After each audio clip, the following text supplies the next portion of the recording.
दोस्तों, कल्पना क्लासेज में आप सभी का स्वागत।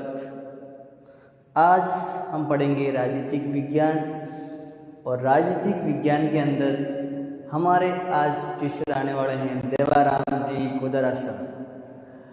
देवाराम जी गोदारा सर राजनीति के विशेषज्ञ कहें या ज्ञाता कहें तो कोई अतिशयोक्ति नहीं है।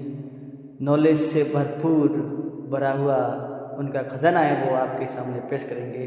तो लीजिए शुरू करते हैं देवाराम जी सर से राजनीतिक विज्ञान। मुझे आप भली भांति जानते ही हो, नहीं जानते हो तो कोई बात नहीं। मेरा नाम है देवाराम चौधरी, नजदीक के गांव का हूँ, आपका बड़ा भाई। जो भी मानना हो मान सकते हो। मैं आपको पढ़ाऊंगा राजनीति विज्ञान।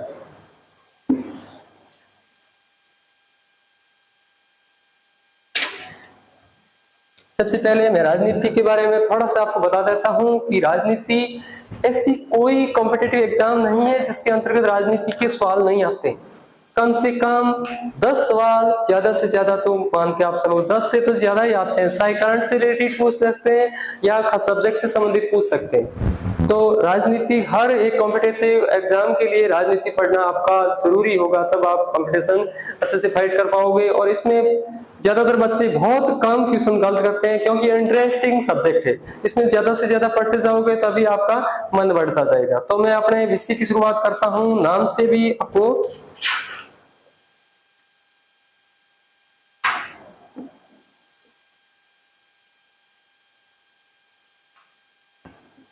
आपने 11th-12th में पढ़ा होगा राजनीति विज्ञान करके। आर्ट्स में एक सब्जेक्ट हुआ करता था। जो बच्चे साइंस या कॉमर्स से रिलेटेड है उसने ऐसा सब्जेक्ट नहीं देखा होगा, परंतु आप कंपटीशन में पैर धर रहे हो, इसका मतलब इससे तो आपका होगा। ठीक है, तो फिर राजनीति विज्ञान, राजनीति, ये सबसे पहले तो ये अंग्रेजी पॉलिटिकल्स का रूपांतरण है। मतलब एक इंग्लिश शब्द बोले तो POLITICS, उसका हिंदी रूपांतरण है जिसके राजनीति के नाम से जाना जाता है। सबसे पहले ये यूनान, मतलब एक यूनान पाश्चात्य देश है जिसके अंदर ग्रीक भाषा का शब्द है और पोलिस शब्द से बना है। यह मतलब एक राजनीति के बाहरी तौर पे आपको मैं मतलब इसको बताना चाहता हूँ राजनीति है क्या। आपके क्वेश्चन आते हैं वो ये नहीं पूछेंगे कि किस भाषा का शब्द है या कहां से लिया गया है, सबसे पहले कहां से आया। तो मैं आपको ये यूनान में ग्रीक भाषा का शब्द पोलिस से बना है जिसका अर्थ होता है नगर या राज्य। नगर या राज्य, ठीक है। आपने शुरुआत में सोचा होगा कि कौटिल्य ने एक पुस्तक लिखी थी अर्थशास्त्र, उसका अंतर्गत अध्ययन था राजनीतिक। परंतु पुराने टाइम में राजनीतिक जो आज अपन पढ़ रहे हैं उसका कोई लेना देना नहीं। उसके अंतर्गत धर्म संहिता या दंड संहिता का अध्ययन करवाया जाता था। परंतु आज अपनी राजनीति है, इसके अंतर्गत एक मतलब सरकार का अध्ययन या एक देश का अध्ययन या कई देशों का अध्ययन करवाया जाता है। तो राजनीति के अंतर्गत जो बच्चे वर्तमान कॉम्पिटिशन एग्जाम जैसे CET को लें या फिर L1, 2 लाइब्रेरियन, 3rd ग्रेड पटवारी ग्राम सेवक, जिसके अंतर्गत आपको सबसे पहला टॉपिक होता है संविधान की प्रकृति, प्रस्तावना, मूल कर्तव्य, अधिकार, इनसे संबंधित होता है। तो सबसे शुरुआत करते हैं। सबसे फर्स्ट टॉपिक होगा भारतीय संविधान की प्रकृति।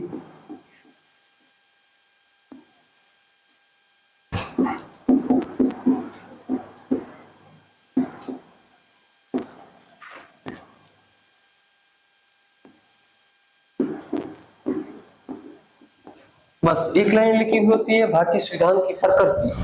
हमें भारतीय संविधान की प्रकृति के अंतर्गत बहुत डीप में जाए तो इसका अध्ययन मतलब बहुत 4-5 घंटे तक चल सकता है, परंतु एक CET को मद्देनजर रखते हुए इसको मिनिमम मुझे 1 या 2 घंटों के अंदर पूरा करना पड़ता है। और उसमें से मैं जितना भी आपको करवाऊंगा उसके अंतर्गत ही किसमें रहते हैं। मतलब CET स्नातक लेवल देखें या CET 12th लेवल देखें तो उसमें पर्सन ऊपर ही उठते हैं, जैसे अंदर से नहीं जाते हैं। तो सबसे पहले भारतीय संविधान की प्रकृति।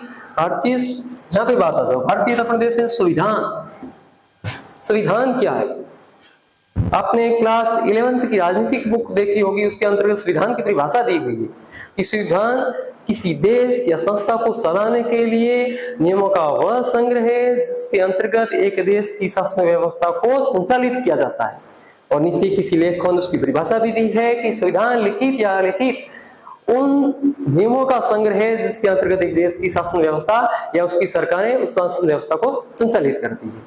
तो इसका इंग्लिश रूप कॉन्स्टिट्यूशन है, कॉन्स्टिट्यूशन ऑफ इंडिया, भारत का संविधान। अपन शुरुआत करते हैं भारत के संविधान की। यह तो हो गई ऊपर इसकी परिभाषा। ठीक है, तो मैं आपको बात करूंगा भारतीय संविधान के एक कभी कभार मतलब इतिहास और राजनीति से रिलेटेड करके क्वेश्चन पूछ लिया जाता है, तो जो अपन उसको इतिहास में भी ले सकते हैं और राजनीति में भी ले सकते हैं। तो आपको पता होगा कि 31 दिसंबर 1600 ईस्वी में ईस्ट इंडिया कंपनी भारत में आई थी।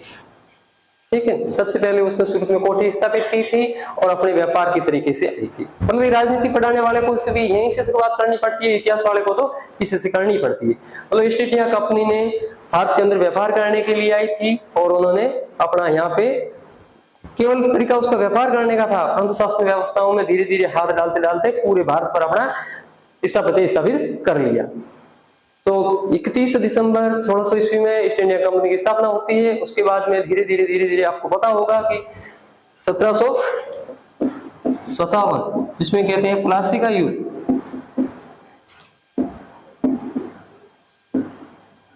और एक है 1767 में बक्सर का युद्ध। ये दो इस प्रकार के युद्ध हुए हैं जिसमें ईस्ट इंडिया कंपनी ने अपना सर्वोच्च सर्वे स्थापित कर दिया है।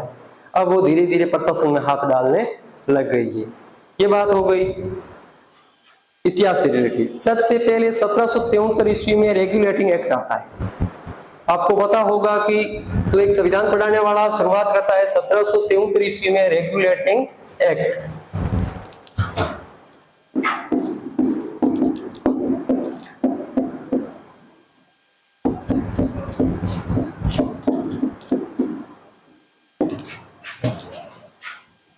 रेगुलेटिंग एक्ट की स्थापना की जाती है जिसमें मतलब कलकत्ता के अंतर्गत सुप्रीम कोर्ट की स्थापना की जाती है 1774 में। रेगुलेटिंग एक्ट के अंतर्गत 1784 में fits India act.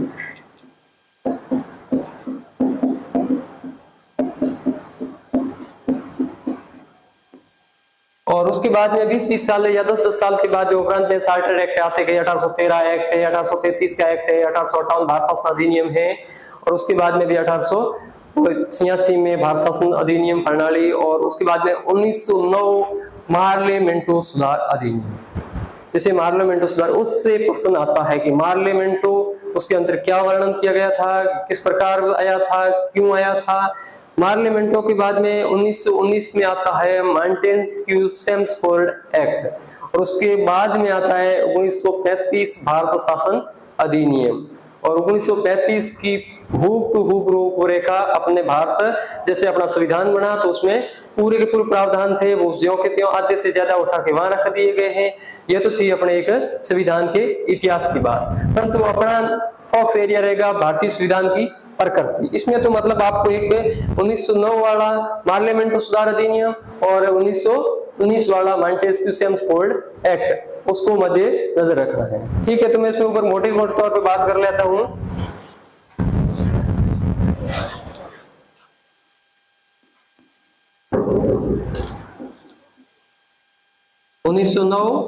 मार्लियामेंटो act. मार्लियामेंटो act, मार्ले शशि था, मिंटो वायसराय था, और अपनी भारतीय प्रशासनिक प्रणाली के बारे में उन्होंने मतलब सुधार के कदम पे उठाया था।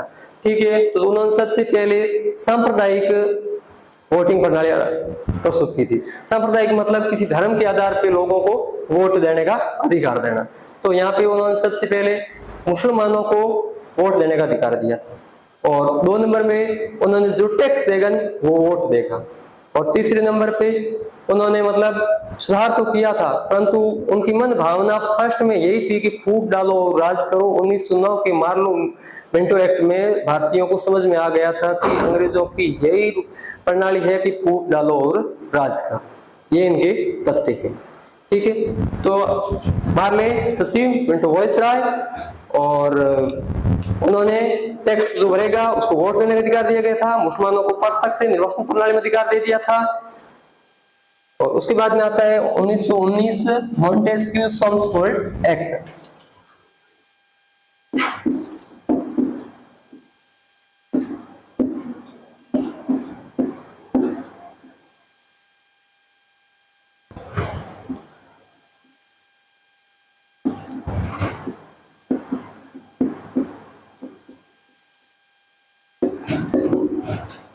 मॉन्टेस्क्यू सेम्सफोर्ड एक्ट 1919 में, मतलब 1909 में जो कमियां रह गई थी जो 1919 के द्वारा सुधारा जाएगा, उसमें उन्होंने प्रांतों को द्वैध शासन प्रणाली से जोड़ दिया था। मतलब प्रांत, जितने भी प्रांत हैं उनको द्वैध प्रकार के द्वैध शासन प्रणाली में उनके दो विषयों को बंटवारा कर देता है। ये हस्तांतरित विषय रहेंगे, ये दूसरे विषय रहेंगे। और प्रांतों के अंतर्गत मतलब डायरेक्ट प्रश्न आता है कि प्रांतों में द्वैध शासन प्रणाली कहां से प्रारंभ की थी, तो 1919 मॉन्टेस्क्यू सेम्सफोर्ड के अंतर्गत प्रारंभ की थी।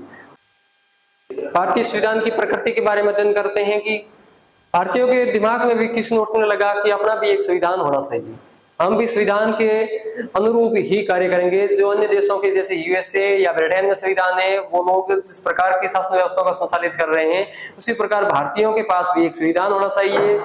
तो सबसे पहले 1895 में बाल गंगाधर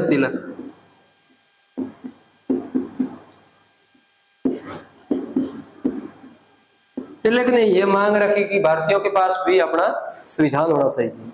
स्वराज्य विधेयक के अंतर्गत कहा कि हमें भी अपना संविधान की जरूरत है। इस बात को वापस 1922 में महात्मा गांधी ने दोहराई कि भारतीयों के पास भी एक संविधान होना चाहिए। भारतीय भी अपना एक संविधान का निर्माण करना चाहते हैं जो भारतीयों की इच्छा पर होगा। और इस बात को वापस से उन्होंने नहीं सुना। तब 1925 में महात्मा गांधी ने कॉमनवेल्थ इंडिया पर कुछ मीटिंग चल रही थी, उसमें उन्होंने बोल दिया कि भारतीयों के पास भी अपना एक संविधान होना चाहिए। मतलब संविधान की बार बार बातें उठने लग गई थी और इस बात को वापस से महात्मा गांधी ने ही दोहराया था। परंतु अंग्रेजों का ध्यान इनकी तरफ नहीं था कि भारतीयों के पास संविधान है, ठीक है, वहां कैबिनेट मीटिंग होती या कैबिनेट मंत्रियों की बैठक होती है, उसमें बात की होगी, परंतु अपने धरातल या इंडिया में इस प्रकार का कोई बात नहीं हुई थी। आगे चल के 1937 तक टाइम बीतता गया। 1937 में एक साम्यवादी नेता थे कम्युनिस्ट पार्टी के एम.एन. रॉय।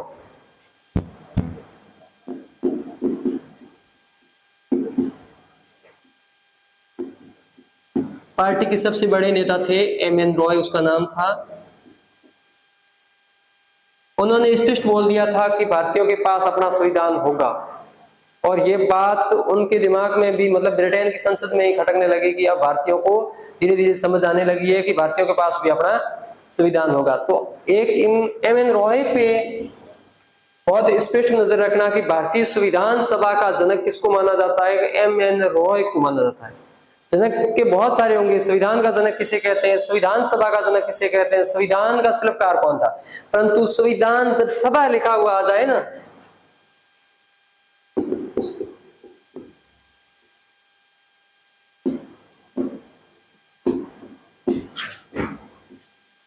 तब इनका उत्तर एम.एन. रॉय। एम.एन. रॉय ने सबसे फर्स्ट में कह दिया था कि संविधान का निर्माण करने के लिए हमारी एक मतलब विशेष प्रकार की सभा होगी, हम उस पर मंथन करेंगे, उसके बाद में हमारे संविधान का निर्माण करेंगे। तब संविधान सभा का जनक एम.एन. रॉय को माना जाता है। इन सब की बातों को देखते हुए एक अगस्त प्रस्ताव लाते हैं और एक क्रिप्स प्रस्ताव।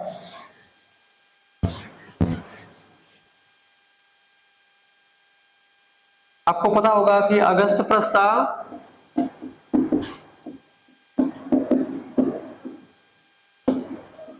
8 अगस्त 1940 में आया था। ये भी अंग्रेजों के द्वारा ही वहां की कैबिनेट बैठक में बुलाकर यहाँ पे भेजा गया था भारत में। 8 अगस्त 1940 को एक आया था क्रिप्स मिशन, जिसमें केवल ये बात कही गई थी क्रिप्स मिशन 1942 कि भारतीयों के लिए संविधान का निर्माण करेंगे। मतलब इसमें एक अंग्रेजों ने स्पष्ट बोल दिया था कि आपके संविधान का निर्माण करेंगे, परंतु हमारे महान नेता महात्मा गांधी, जवाहरलाल नेहरू ने इनको कहा कि ये क्या है, क्रिप्स मिशन कुछ भी नहीं है। इन्होंने मतलब इसके ऊपर एक विशेष लाइन बोली थी, वो एग्जाम में हमेशा के लिए पूछी जाती है कि किसने कहा था कि ये एक दिवालिया बैंक है और किसने कहा था इसे एक उत्तर तृतीय चेक है, पोस्ट डेटेड चेक है। ऐसे क्वेश्चन अमूमन पूछे जाते हैं। तो इनके महात्मा गांधी ने इनके बारे में यह शब्द लिया था क्रिप्स मिशन के बारे में, पोस्ट डेटेड चेक, उत्तर तृतीय चेक है। क्रिप्स मिशन एक उत्तर तृतीय सेक है, मतलब एक टाइम बीत गया है सेक का और हमारे पास सेक भेजा है। और जवाहरलाल नेहरू ने कहा था कि ये एक लड़खड़ाता हुआ दिवालिया बैंक है, या लड़खड़ाता हुआ एक बैंक है, जर्जर की अवस्था में कभी भी गिर सकता है।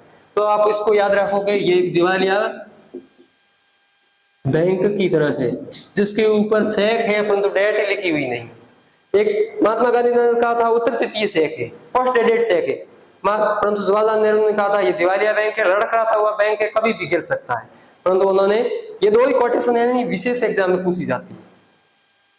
एक क्रिप्स मिशन को इस प्रकार की बोल दिया तो उन्होंने मतलब सही तरीके से पारित नहीं किया गया। उसके बाद में वापस से अंग्रेज मंथन करते हैं। एक कैबिनेट मिशन का नाम आपने सुना होगा, कैबिनेट मिशन 1946। ये मेन मुद्दा रहेगा अपने भारतीय संविधान का, कैबिनेट मिशन 1946।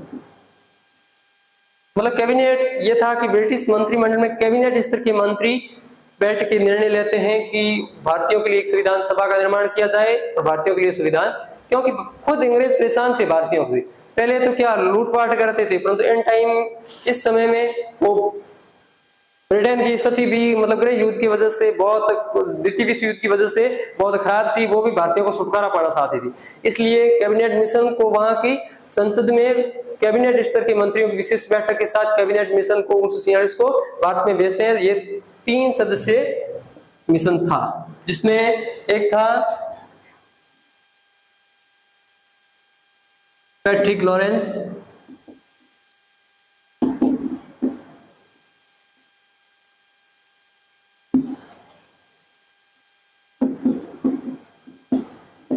एक था स्टफर्ड क्रिप्स,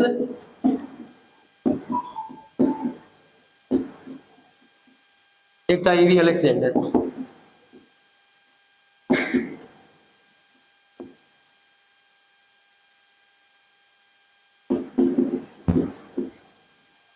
पैट्रिक लॉरेंस को इसका अध्यक्ष बनाया गया और 3 सदस्यीय ये कैबिनेट मिशन था। इन्होंने भारतीयों के साथ वार्तालाप रखी कि आपके लिए संविधान का निर्माण होगा और किस प्रकार होगा, मतलब यहाँ के लोगों को विशेष बैठकें बुलाई गई, भाई आप संविधान का निर्माण किस प्रकार प्रत्यक्ष वोट के माध्यम से करवाना चाहते हो या एकल मतगणना मतलब अप्रत्यक्ष रूप से।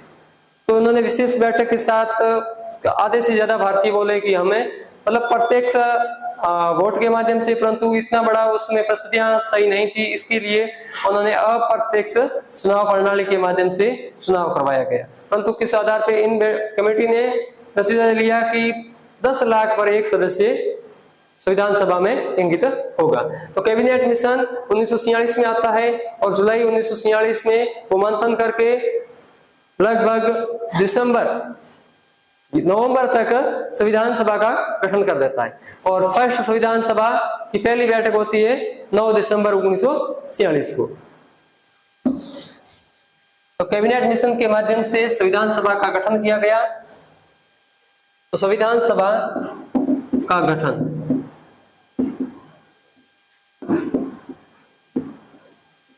संविधान सभा में मतलब पूरे इलाकों में हमारा भारत ज्यादातर देसी रियासतें थी और ब्रिटिश प्रांत भी थे और 4 चीफ कमिश्नर भी थे जो मतलब डायरेक्ट अंग्रेजों के अधीन थे।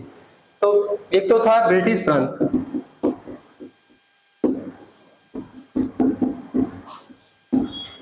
एक थे देसी रियासतें,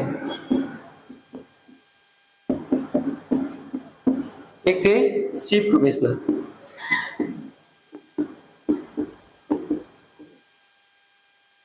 मतलब 3 पार्टों में विभाजित था, देसी प्रांत, ब्रिटिश प्रांत, देसी रियासतें, चीफ कमिश्नर। 9 थे ब्रिटिश प्रांत, 562 थी देसी रियासतें, 4 थे चीफ कमिश्नर। इन सब से मिलाकर सदस्यों की संख्या थी 389। मतलब टोटल संविधान सभा में 389 सदस्य छोड़कर आएंगे जो अलग अलग प्रांतों से, देसी रियासतों से, ब्रिटिश प्रांतों से, चीफ कमिश्नर से। तो ब्रिटिश प्रांतों से 292 सदस्य आएंगे, देसी रियासतों से 13 सदस्य आएंगे और चीफ कमिश्नर से 4 सदस्य आएंगे। इस प्रकार टोटल करके 389 सदस्य थे। फिर देशी रियासतों से तो सदस्यों का मनोनयन किया गया और ब्रिटिश प्रांतों से वहां की विधानमंडलों द्वारा सदस्यों को चुना गया। चीफ कमिश्नर डायरेक्ट मनोनयन हुआ था। इस प्रकार 389 सदस्यों का चुनकर भेज दिया था और पहली बैठक 9 दिसंबर 1946 के दिन होती है। जो भी होती है वो दिल्ली के असेंबली पुस्तकालय में फर्स्ट बैठक की गई संविधान सभा की। डेट याद रखना, 9 दिसंबर 1946 को दिल्ली के पुस्तकालय में, कैम्ब्रिज पुस्तकालय।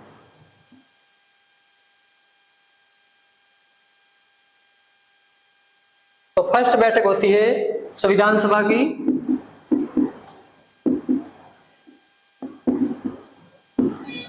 प्रथम बैठक 9 दिसंबर 1946 को।